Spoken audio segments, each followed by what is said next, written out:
Hey, what's poppin'? Yeah, it's me, your boy Jay the comedian. How are you doing today? How am I doing? Oh, I feel great. Greatly sick, if I may add. I've had some vitamin C and I feel much better. Anyway, today I would like to talk to you guys about disfellowshipping and how stupid it is. Well, first off, let's just talk about how the disfellowshipping process works, because I find it very interesting. So apparently, right, you bang somebody. Now, okay, you may have smoked or used some foul language or, I don't know, was a glutton. But let's be honest, 99.9% of people get disfellowship for banging somebody they wasn't supposed to. And apparently, all you need to do is bang somebody outside of the confinement of the marriage or somebody of your gender. That's all you need to do to get disfellowship. Now, with that said,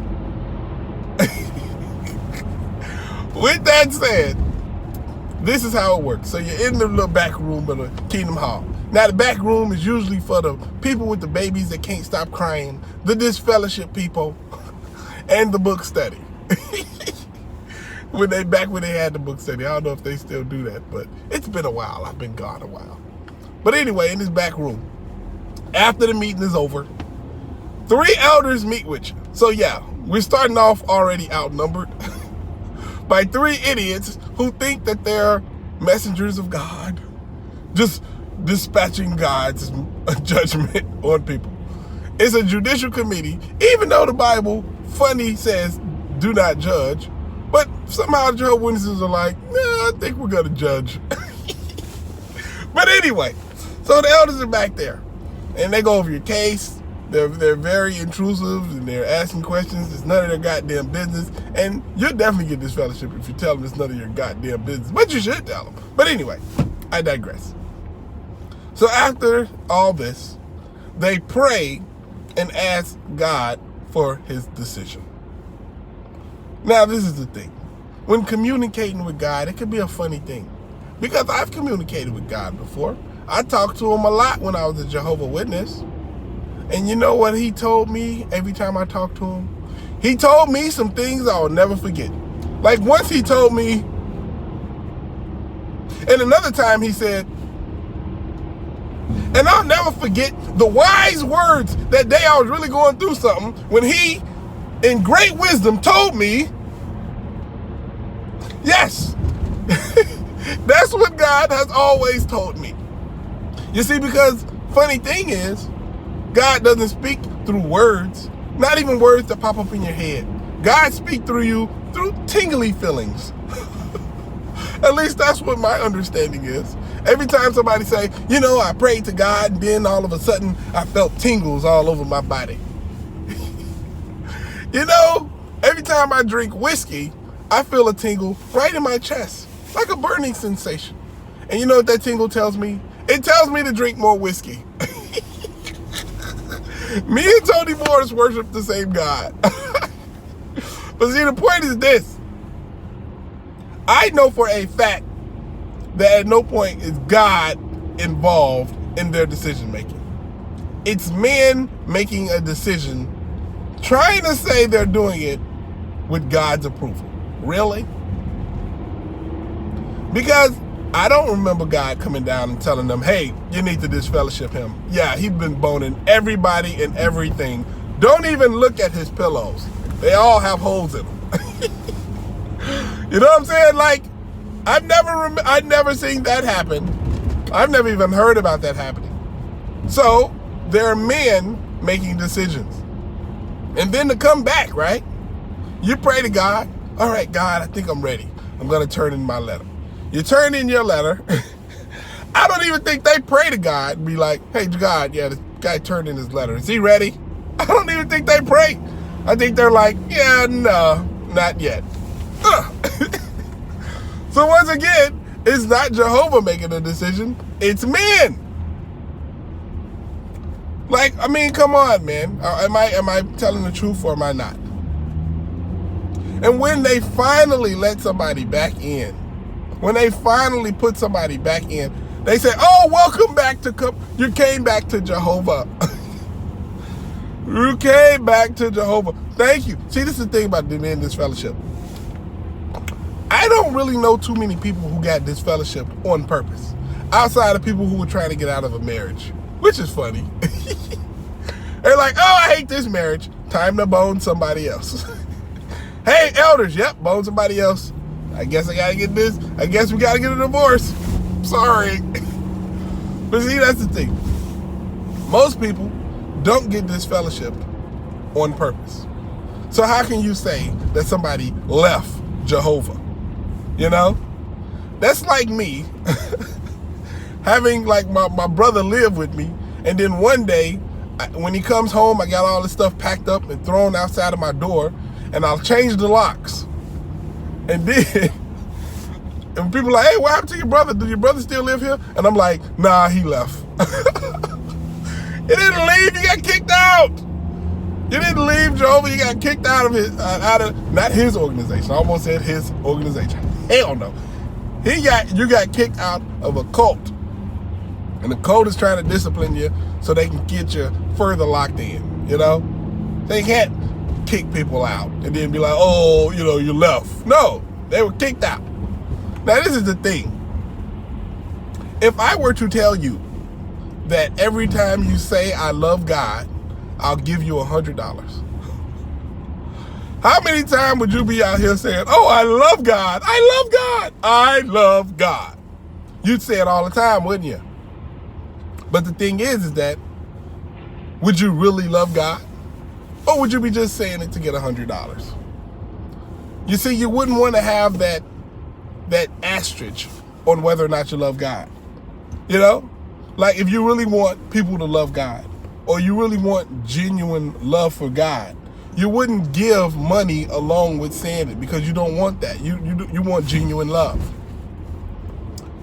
I'm saying that because as long as people can't talk to their family and friends, and they need to talk to their family and friends to come back, are they really coming back to Jehovah? Or are they coming back so they can be with their family and friends? As long as you have that stipulation, made up a word. As long as you have that, you cannot then say that the people are coming back because they love Jehovah and they feel bad for what they did. No, they came back because they want to talk to their family and friends again. Are you kidding me? Why is that even a thing if it's really all about somebody genuinely having to love Jehovah? Like, if I was with a woman, right? And she's like, Jay, I love you so much. Can you buy me some new purses and clothes and things like that? All the time. And I always did it. I always kept money in her pocket, kept her looking good. And, you know, she was always happy with all the finances I gave her, right? And then one day I was like, you know what? I'm not going to buy you anything else. You got to be in this relationship just because you love me. And that's it. What are your thoughts now? Because some people, if she really loved me, she would stay in that relationship whether or not I was giving her the world or not. But there's a lot of people who's going to say, oh, well, I can't take advantage of this situation anymore. Let me leave. You see, because that's how things work in this world. If you want somebody to genuinely do something out of love, they can't have something else that they could possibly tie it to. You know what I'm saying? If Jehovah really wanted you to love him and just him, he wouldn't care whether or not you talk to your families and friends when they were going through a relationship problem with God. Wouldn't care. Because you wouldn't be coming back for your family and friends. You'd be coming back because you love God. But loving God is not, you know, like if they're like, you know, Jehovah's not listening to your prayers anymore, you no longer have Jehovah's Holy Spirit, you can still talk to your family and friends, but you are not loved by God anymore. You know what I'm saying? That should be enough, spiritually, if you believe in God, to get people to want to straighten up. You know what I'm saying? If you believe in God, to get people to want to straighten up. and want to say, okay, you know, I'm being disciplined by God right now. Let me get back in his good graces. And the family and friends could help them. The family and friends could literally be the support system to get them back on track, to do the right thing. To be that voice that say, hey, you know you shouldn't be doing that. Because that's what people need whenever they're going through something. When there's a person who has a problem with any type of addiction, are they told, hey, well, just don't talk to him no more. He'll figure it out. No. They need to talk to somebody. They need somebody in their corner helping out. They need to hear that reassuring voice that everything is going to be okay. You only do the type of stuff that the Jehovah Witnesses do when you don't want people to leave. When you try to trap people, that's what you do. That's the behavior you have. That's what disfellowshipping is. It's not a helping mechanism. It is a mechanism meant to cause pain and suffering and fear so people won't leave. You know what I mean, eh? That's what it is, man. That's all it is. Because, yeah, like I said, I've tried to talk to God plenty of times. I remember one time I was with this girl, and I was like, God, should I bone this girl? And God told me, yes, bone this girl. I'm kidding, God didn't say anything. He was just quiet. So I made the choice not to bone her. That is a lie. I boned her all night and one more time in the morning before we got in the shower. Oh, God had to forgive me that night. And that morning, and then a couple weekends later, before we eventually broke up. But the point is,